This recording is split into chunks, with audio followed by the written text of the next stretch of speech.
大家睇住啦，呢個咧就係喺我哋廣東好受歡迎嘅馬蹄缽仔糕。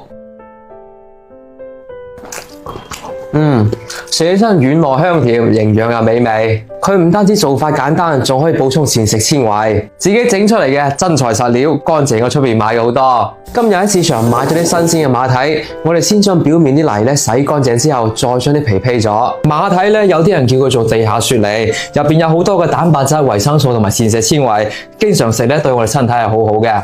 跟住咧就可以將啲馬蹄剁碎啦。呢度咧都係有小技巧嘅。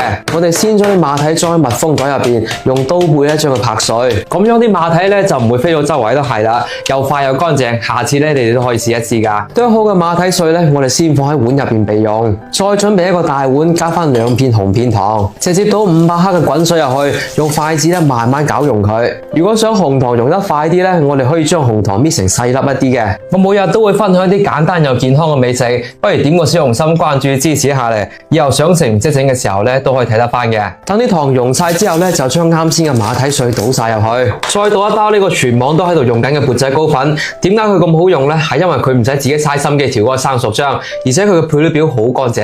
出邊好多茶樓咧都係用佢嚟整各種嘅甜品同埋小食。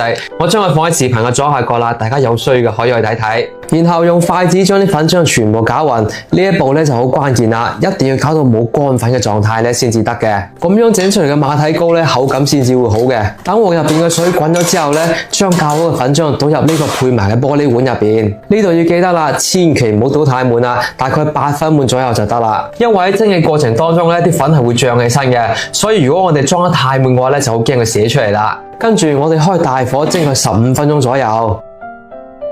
啱啱蒸好嘅馬蹄糕咧係好軟熟嘅，所以我哋一定要記得等佢完全放凍咗之後咧，先可以脫模。等佢全部放凍咗之後咧，用呢個竹籤沿住個玻璃碗邊輕輕一圈一挑咧，就可以好輕鬆咁脫模啦。